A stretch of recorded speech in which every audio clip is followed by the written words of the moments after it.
नमस्कार मित्रांनो, माझ्या काकीचे नाव सुजाता होते. काकी गावाकडची होती, पण तिच्याकडे बघून अशी वाटत नसे की ती गावाकडची आहे.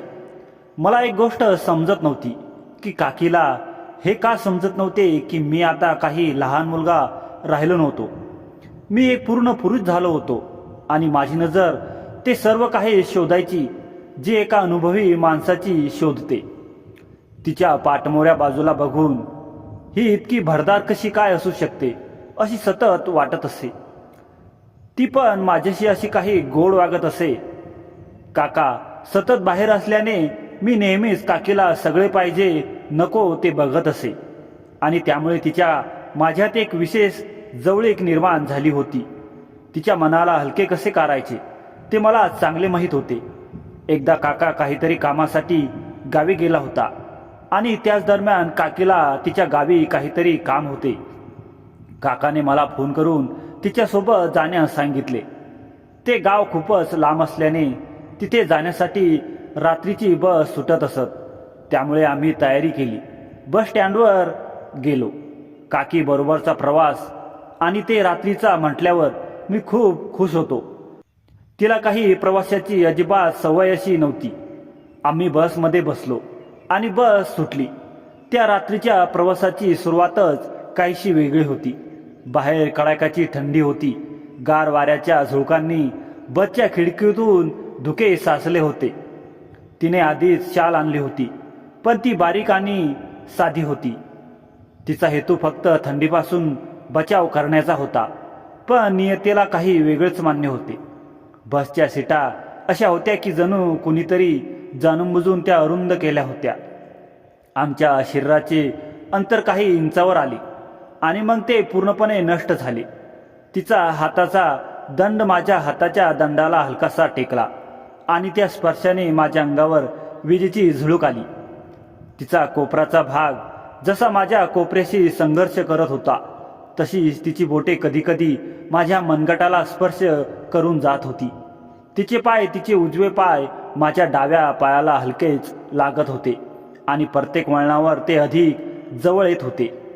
तिच्या शालीचा शेवटचा कडा माझ्या मांडीवरून पडत असे आणि त्या मऊ कापडाच्या स्पर्शाने मी आतून थरथर कापत असे. बस रस्त्याच्या खंड्यातून जाताना जोराचा धक्का लागे तेव्हा तिचे खांदे पूर्णपणे माझ्या छातीवर येऊन पडले. त्या क्षणी तिच्यातील काहीशी ऊब माझ्यात संक्रमित व्हायची आणि तिच्या गालावरची लाजिरवाणी लाली मी अंधारातही जाणू शकत होतो. तिचा श्वास हळूहळू वेगवान होत होता. तिच्या छातीचा उतार चढाव माझ्या हाताला जाणवत होता. तिच्या केसाचा सुगंध चंदन आणि कमळाच्या मिश्रणासारखा माझ्या नाकपुड्यात भरून राहिला होता. तिच्या कानातील कुंडले थोडीशी हलत असत आणि त्याचा हलका खणखणाट मला रोमांचित करून सोडत असे. आणि मग बस स्थिरावली. नसेल तो सर्व लाईट्स विझल्या. अचानक झालेल्या त्या काळोखाने आमचे अंतरे आणखीन भरून आली. ती काकी समोरच्या सीटवर बसलो होत्या. त्यांना काही केल्या बसता येत नव्हते. वयाच्या कारणामुळे त्यांची वावळ सुरू होती. त्या उठून बसत होत्या, हातपाय पसरवत होत्या, पण त्या प्रयत्नांनी उलट तिचे आणि माझे शरीर अधिक जवळ येत होते.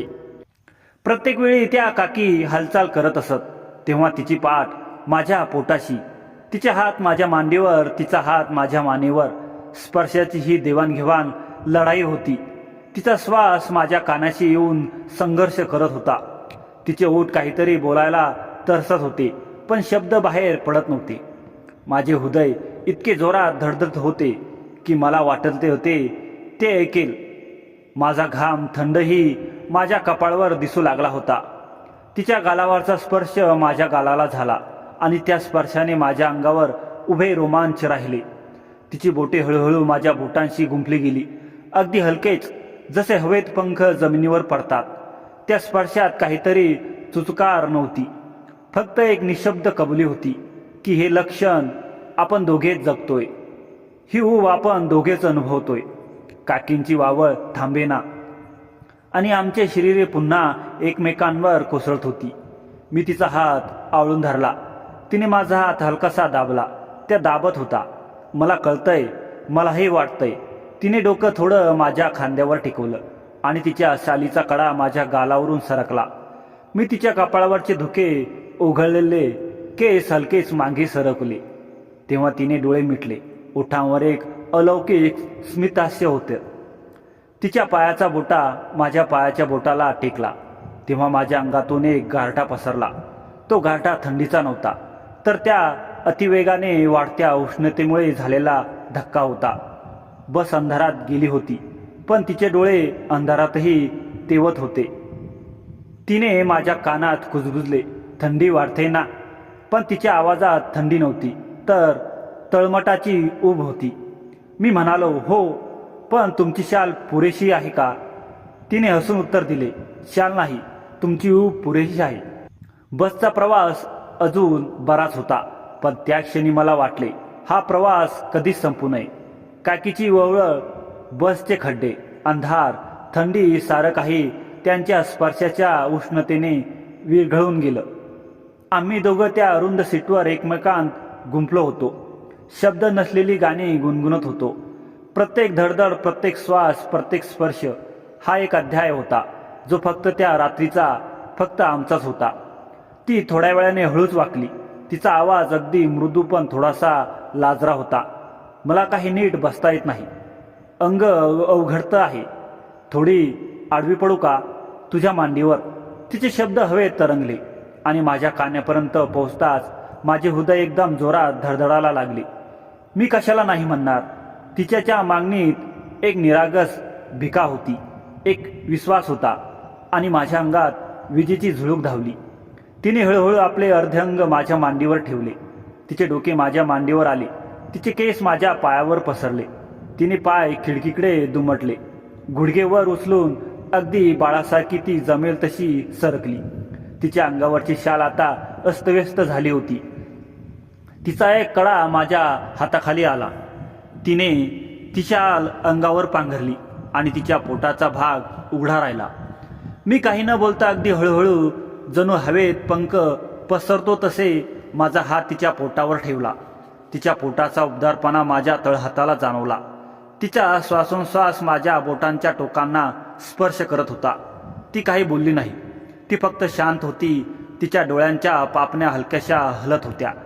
त्या थंडीच्या प्रवासात तो स्पर्श किती सुकावू होता, जणू हिमालयाच्या गार वाऱ्यात एखादा कोमल सूर्यकिरण आला असे. तिचा स्पर्श म्हणजे सुखाचा एक निर्मळ झरा होता. आणि मग तिचा हात हळूच माझ्या हातावर येऊन पडला. तिची बोटे माझ्या बोटांशी अडकली आणि त्या स्पर्शाने माझ्या पायाला कळ चालू झाली. पण ती कळ मला प्रिय वाटू लागली, कारण ती तिच्या जवळकीची खूण होती. तिच्या हातावरून हात हलवत मी हळूहळू तिच्या बोटांचा मोहरा उलगडू लागलो. माझा अंगठा तिच्या तळहातावर गोल गोल फिरू लागला. तिच्या रेषा माझ्या बोटांना अलगद जाणवत होत्या. ती जागा होती हे मला ठाऊक होते. तिचा श्वास थोडा जड झाला होता, पण तिने मला अजिबात रोखले नाही. तिच्या मौनाने मला अधिक सहज केले. मी माझा हात तिच्या हाताकडे नेला. तिच्या मनगटाचा भाग हलकेच दाबला. तिथे नसांचे ठोके माझ्या बोटांना जाणवले. तिचा नळीचा वेग वाढलेला होता. ती स्पष्टपणे उत्तेजित होती. मी माझा हात तिच्या हातावर सरकवला. तिच्या कपाळावरचे दुखलेले केस मागे सरकवले. तिचा गाल कोवळा होता. गुलाबी स्पर्शाची ऊब त्यावर होती. जशी मी बोटे तिच्या गालावर गोल फिरवली, तशी तिच्या अंगातून एक शिरशिरी उठली. मला तिची उबदार त्वचा थरथरल्यासारखी वाटली. तिचे गाल लाजेने तापले होते. तिचे ओठ थोडेसे उघडे झाले होते. तिचा श्वास आता मोठ्या झटक्यांनी येत होता. त्या स्पर्शात एक नकळत ओढ होती, जशी चुंबकाचे दोन ध्रुव एकमेकांना खिचतात. मी सावकाश तिच्या साडीच्या अंथरणात हात सरकवला. तिच्या कमरेला स्पर्श केला. तिची कातडी नरम मऊ कमळासारखी मखमली वाटत होती. माझ्या बोटांनी तिच्या उदराचा माग घेतला. तिथे तिचा श्वास अधिक वेगवान झाला. तिच्या देहातील हालचाल, तिच्या पोटाचा उतार चढाव, तिच्या बाजूंचा ओलावा, तिच्या कमरेतील वळण, हे सर्व काही स्पष्टपणे जाणवत होते. तिची छाती जोरदार धडधडत होती. तिच्या बदलणाऱ्या आकाराने माझी पावले थरथरत होती. तिने आपला हात पुन्हा माझ्या हातावर ठेवून तो अधिक घट्ट दाबला. जणू ती म्हणत होती, थांबू नकोस, अजून सावकाश चालू दे. माझा हात तिच्या मानेवर सरकवला. तिच्या बरगड्याच्या जवळपास तिची त्वचा अधिक कोमल होती. तिने डोळे मिटले, तिच्या पापण्या थरथरत होत्या आणि तिच्या ओठांवर एक अलौकिक स्मितहास्य होते. मी तिच्या कानाजवळ वाकून हळूच कुजबुजलो. ऊब मिळते का? तिने डोके हलवले, पण तिचा श्वास बोलू देत नव्हता. तिच्या हाताने तिने माझा हात आपल्या हातावर ठेवला आणि तिथून मला तिच्या हृदयाचे धडधडणारे ठोके स्पष्ट जाणवले. ते ठोके माझ्या ठोक्यांशी मिळत होते, जणू दोन वाद्यांची सुरेल जुळली. तिचा पाय हळूहळू सरकवला. तिचे पाय बोटे माझ्या पायाला घासले आणि त्या स्पर्शाने माझ्या अंगात आग पेटली. थंडीच्या त्या प्रवासात आम्ही दोघे आगीच्या ज्वाळातून फिरत होतो. मी तिची कंबर हलकेच दाबली. तिने हळूच काना वाकवला. तिच्या शालीचा झोका माझ्या छातीवर पडला आणि तिचा सुगंध कस्तुरी आणि चंदनाचा अतुलनीय मेळ माझ्या श्वासात भरला. तिने कुजबुजल्या आवाजात म्हटले, थोडीशी झोप येते, पण तुझा हात सोडू नकोस. मी माझा हात तिच्या हातात गुंफला. तिची बोटे माझ्या बोटांशी विणली. तिच्या गालावर मी हलकेच ओठांचा स्पर्श केला, अगदी फुलांच्या पाकळीच्या एवढा हलका. आणि तिच्या अंगातून एक शिरशिरी पुन्हा धावली. तिने डोळे न उघडता हात वर करून माझ्या मानेवर बोटे फिरवली. तिथे माझी नस उकळली होती. बसचे इंजन गुणगुणत होते. खिडकीबाहेर झाडांच्या सावल्या पडत होत्या, पण माझ्या जगात त्या सगळ्यांचा विसर पडला होता. तिचा स्पर्श, तिचा श्वास, तिची ऊब, हे सर्व माझ्या संपूर्ण अस्तित्वात भरून गेले होते. ती माझ्या मांडीवर शांत झोपल्यासारखी दिसत होती, पण तिचा हात माझ्या हाताला घट्ट धरून होता. तिच्या बोटांचा दाब वाढत होता. तिची पावले थरथरत होती. तिची छाती जोरात फुगत होती. ती सर्व जाणीवपूर्वक अनुभवत होती. मला हात तिच्या कमरेखाली सरकवला. तिच्या पाठीच्या त्वचेला स्पर्श केला. तिथली हाडे माझ्या बोटांना स्पष्ट जाणवत होती. तिने कणा वाकून माझ्या हाताला अधिक जागा दिली. गुडघे पसरवले. तिचा पाय माझ्या पायाला चिटकला. ती आता अर्धी उठली होती. तिचा चेहरा माझ्या छातीजवळ, तिचे ओठ माझ्या गर्दनाजवळ. तिचा श्वास माझ्या कानावर कोंबलासारखा, पंखासारखा येत होता. मी तिच्या केसांचा कलकी मागे सरली. तिच्या कानांचा कोमल पाला बोटांनी स्पर्श केला. ती हलली, थरथरली, पण रोखली नाही. त्या क्षणी हे अंतर शारीरिक नव्हे तर भावनिक जणू वितळून गेले होते. तिची जाणीव माझी जाणीव, तिची ऊब माझी ऊब, तिची धडधड माझी धडधड. आम्ही दोघं एकाच देहाचे दोन तुकडे झालो होतो. थंडीची पर्वा नव्हती, बसचा प्रवास नव्हता, काही नव्हते. फक्त ती होती, तिचा स्पर्श होता आणि त्या स्पर्शाच्या प्रत्येक क्षणी मी जगत होतो. तिच्या हातावरून अलगद हात फिरवताना मला जाणत होते की ती हलकेच डोळे मिटून त्या क्षणाचा पूर्णपणे विरघळत होती. तिचे डोळे मिटलेले होते, पण तिच्या पापण्यांखाली बुबुळांची हालचाल जलद झाली होती, जणू ती स्वप्नांतून जागी होण्याच्या आणि झोपण्याच्या दरम्यानच्या त्या सुंदर अवस्थेत होती. तिचा श्वास हळूहळू जड झाला होता. तिची छाती वर खाली होत होती आणि तिच्या अंगातून निघणारी उष्णता माझ्या मांडीला जाणवत होती. ती कमालीची गरम झाली होती. तिचा गाल तापला होता. तिची मान घामाने ओलावली होती आणि तिच्या शरीरातून अक्षरशः आग पेटली होती. तिची हालचाल हळूहळू वाढू लागली होती. सुरुवातीला ती फक्त स्थिर पडून होती, पण आता तिची बोटे माझ्या हातावर थरथरत होती. तिची पाय माझ्या पायावर हलके दाबाने घसरली जात होती. तिचे हात कधीकधी माझ्या मांडीवरून अनुचितपणे फिरत होते. बसच्या धक्क्यांनी ती हालचाल सुरंगत होती. प्रत्येक वळणावर, प्रत्येक खड्ड्यावर तिचे शरीर माझ्या शरीरावर अधिक खोलवर पडत होते. ती कुणीतरी तिच्या अंगातली वासना दाबण्याचा प्रयत्न करत होती, पण ती जाणीवपूर्वक किंवा नकळत माझ्या जवळ येत होती. बसच्या अंधारात बाहेरून येणारा कारवा, रस्त्यांच्या कडेला असलेल्या झाडांच्या सावल्या, दुरून दिसणाऱ्या गावातील मंदिरांच्या दिव्यांचा प्रकाश आणि सूर्याचा गार सुळसुळाट, या सगळ्यांचा मेळात जाणवणाऱ्या तिच्या शरीराच्या उबदार उष्म्यांनी झाला होता. त्या थंडीत गरम कॉफीच्या वाफेसारखी तिची ऊब मला भासली होती. सुजाता काकींची शरीराची ओलावा, त्यांच्या कपाळावरचा घाम, त्यांच्या हाताचा मऊ स्पर्श, त्यांच्या पायाचा थरकाप, यामुळे वातावरणात एक वेगळी धुंदी भरली होती. तो सुगंध म्हणजे जणू निसर्गानाच एक सृष्टी होती. त्यात अंतराचा गोडवा, थंडीचा कडवटपणा आणि तिच्या अंगावरच्या साबणाचा कोवळा सुवास एकत्र आले होते. काकींनी माझ्या मांडीवर डोके ठेवले होते आणि त्यांचे पाय खिडकीकडे दुमडले होते. त्यांची शाल पांघरलेली असल्याने बाहेरून कोणालाही काही दिसत नव्हते. ती शाल जणू आमच्या आजूबाजूला एक दुर्गम भिंत बनली होती. जणू आम्ही एका वेगळ्या विश्वात होतो. तिथे फक्त स्पर्शाची भाषा होती, पण त्या शालीच्या आत त्या लपलेल्या जागेत आमचा एक वेगळा संवाद सुरू झाला होता. फक्त शब्द नव्हते, फक्त स्पर्श होते. हाताला दिलेला ओलावा, पायाच्या बोटांना केलेला अलगद स्पर्श आणि न शाब्दिक समजूत. माझा हात तिच्या हातावर फिरत असताना मला तिच्या श्वासांचा वेग वाढल्याचे स्पष्ट जाणवले होते. तिचे श्वास आता लहान झटक्यांनी येत होते. तिच्या नाकपुड्या फुलत होत्या. तिचे ओठ थोडेसे विस्कटले होते. ती आता माझ्या हातावर झटकण्याचा विचारही करत नव्हती. उलट तिने स्वतःचा हात माझ्या हातावर ठेवून तो घट्ट दाबला. तिने मला अधिक धीर दिला आणि अधिक साहसाची परवानगी दिली. तिच्या त्या दाबात होता, मला वाटतंय जे तिला वाटतंय आणि मला ते हवंय. तिच्या कमरेवरचा तो स्पर्श हलका रेशमी होता की माझा ताबा सुटत चालला होता. तिची कमर मऊ होती. तिची त्वचा गुलाबाच्या पाकळ्यासारखी नितळ होती आणि त्या स्पर्शातून एक वेगळीच ऊर्जा माझ्या बोटांतून माझ्या संपूर्ण शरीरात पसरत होती. मी हळूहळू माझा हात तिच्या कमरेवरून पाठीच्या कण्याकडे नेला. तिथे तिच्या पाठीचा खालचा भाग थोडासा घामाने ओला होता. त्या ओलाव्याने माझी बोटे सरकत होती. तिने जेव्हा एक दीर्घ सुस्कारा सोडला, जणू तिने अनेक वर्षाचा भार उतरवला असे, तेव्हा तिची पकड माझ्या हातावर घट्ट झाली. कोणी बघेल रे, ती अगदी माझ्या कानाशी कुजबुजली.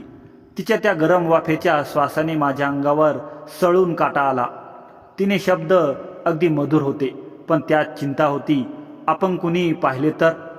पण तिच्या हातांची पकड आणि तिच्या बोटांचा दाब यांनी ती चिंता दूर झाली. ती स्वतःही त्या क्षणी स्वतःला रोखू शकत नव्हती. कुणीच बघत नाही काकी, सगळे झोपलेत. मी तिच्या केसांतून हात फिरवत म्हणालो. माझा आवाज खाली होता, पण त्यात आत्मविश्वास होता. तिचे केस गुळगुळीत होते.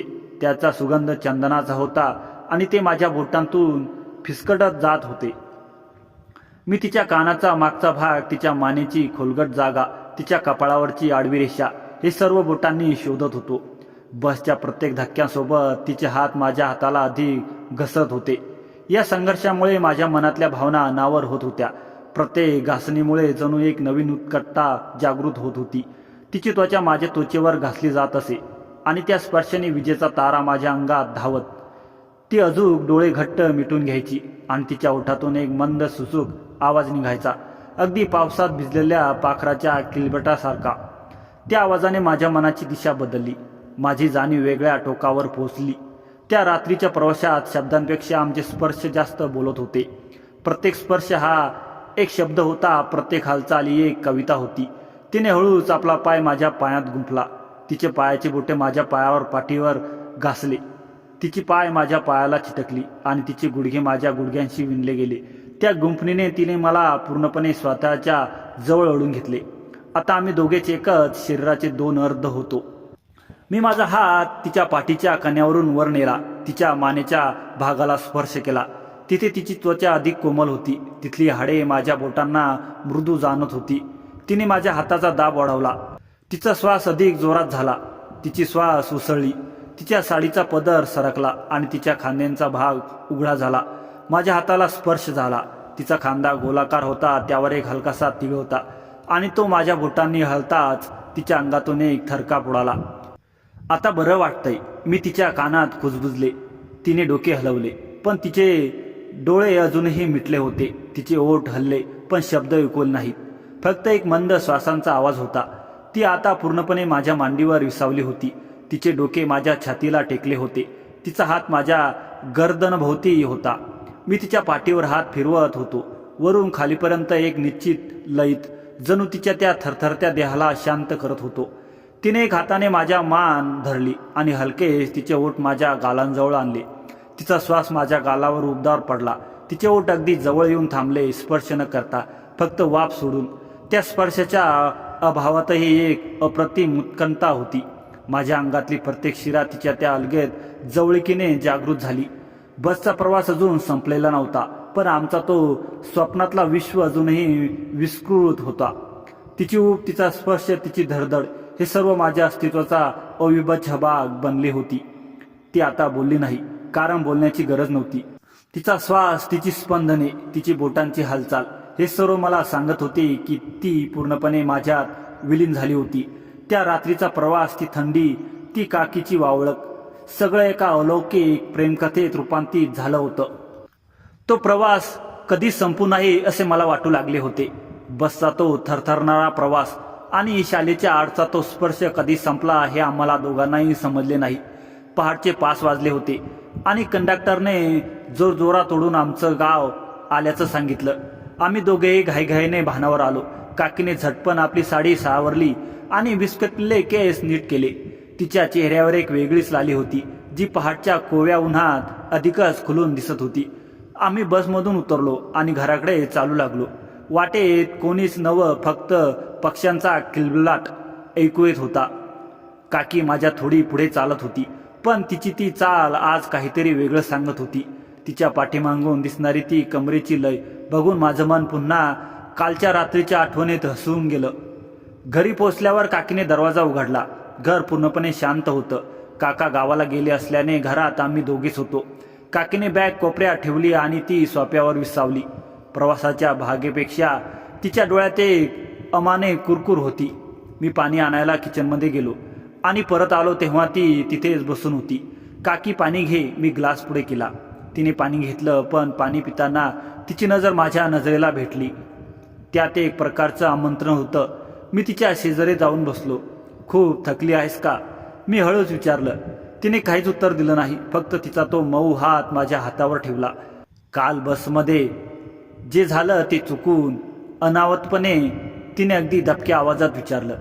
मी तिचा हात घट्ट पकडला आणि म्हणालो, काकी. ती माझ्या मनातल्या भावना होत्या. माझं हे बोलणं ऐकताच तिने एक दीर्घ श्वास घेतला आणि ती माझ्या खांद्यावर रेलली. तिच्या शरीराचा तो उपसाच स्पर्श मला पुन्हा एकदा त्या धुंदीत घेऊन गेला. तिने हळूच आपलं डोकं उचललं आणि माझ्या डोळ्यात पाहिलं. त्या क्षणी मला जाणवलं की तो रात्रीचा प्रवास फक्त एक गावापासून दुसऱ्या गावापर्यंतचा नव्हता, तर तो आमच्यातील अंतराच्या समाप्तीचा प्रवास होता. तिने आपले ओठ किंचित उघडले आणि माझ्या अगदी जवळ आणले. बाहेर सकाळ झाली होती, पण आमच्यासाठी त्या एकांत खोलीत पुन्हा एकदा नवीन रात्र सुरू होणार होती. बाहेर सकाळचे कवळे ऊन अंगणात पडले होते, पण घराच्या त्या बंद खोलीत मात्र एक वेगळीच उष्णता निर्माण झाली होती. काकीने माझ्या खांद्यावर डोकं ठेवलं होतं आणि त्या श्वासांचा वेग आता स्पष्टपणे ऐकू येत होता. रात्रीच्या प्रवासातील तो अपूर्ण राहिलेला स्पर्श आता पूर्णत्वास जाण्यासाठी आतुर झाला होता. मी हळूहळू माझा हात तिच्या कमरेभोवती गुंतला आणि तिला स्वतःकडे ओढलं. काकीने कोणताही प्रतिकार केला नाही. उलट तिने तिचे दोन्ही हात माझ्या गळ्याभोवती टाकले. अरे, कोणी येईल का? तिने लाजत विचारलं, पण तिच्या डोळ्यातील ती चमक काही वेगळं सांगत होती. मी म्हणालो, काकी, आता आपण दोघेच आहोत आणि हे दार बंद आहे. माझ्या या वाक्याने तिने सुस्कारा सोडला. मी माझा हात तिच्या पाठीवरून फिरवत खाली नेला, जिथे तिच्या साडीचा पदर किंचित सैल झाला होता. त्याच फळशाने तिच्या अंगावर पुन्हा एकदा सळकटून काटा आला. ती माझ्या इतकी जवळ होती की तिच्या शरीराचा तो मादक सुगंध मला वेड लावत होता. तिने आपले डोळे घट्ट मिटून घेतले आणि आपला चेहरा माझ्या मानेशी नेला. मी हळूच तिच्या ब्लाऊजची दोरीला स्पर्श केला. तेव्हा तिने एक दीर्घ श्वास घेतला. हळूहळू, खूप घाई नको. ती कुजबुजली. तिच्या आवाजात एक प्रकारची ओढ होती जी मला अधिक तीट बनवत होती. मी तिला अलगद उचलून बेडवर नेलं. तिची ती भर शरीरयष्टी आणि विस्वाटलेली साडी बघून माझं मान हरपत होतं. बेडवर पडताच तिने आपली साडी थोडी सावरण्याचा प्रयत्न केला, पण मी तिचा हात पकडला. कोणीच थांबणार नाही, मी तिच्या कानापाशी म्हणालो. तिने लाजून आपला चेहरा हाताने झाकून घेतला, पण तिने तिचे पाय माझ्या भोवती विळखा घालण्यासाठी मोकळे केले. बाहेर पाखरांचा किलबिलाट सुरू होता, पण आत मात्र 2 जीवांचा भेटीचा एक नवा अध्याय सुरू झाला होता. तिने हळूच आपले हात बाजूला केले आणि मला स्वतःकडे ओढले. त्या एकांत खोलीत, पहाडच्या त्या शांततेत आमच्या श्वासांचा आवाज आता अधिक दिव्य होऊ लागला होता. बेडवर पडल्या पडल्या काकीने जेव्हा तिचे हात माझ्या गळ्याभोवती अधिक घट्ट केले, तेव्हा मला तिच्या शरीराची ती प्रचंड उष्णता जाणवू लागली. तिची साडी आता पूर्णपणे अस्तव्यस्त झाली होती. मित्रांनो, कथेचा पुढचा भाग बघण्यासाठी कमेंटमध्ये भाग 2 असे लिहा. कथा आवडल्यास कथेला लाईक करा, शेअर करा आणि आपल्या चॅनलवर नवीन असाल तर चॅनलला सबस्क्राईब करायला विसरू नका. धन्यवाद.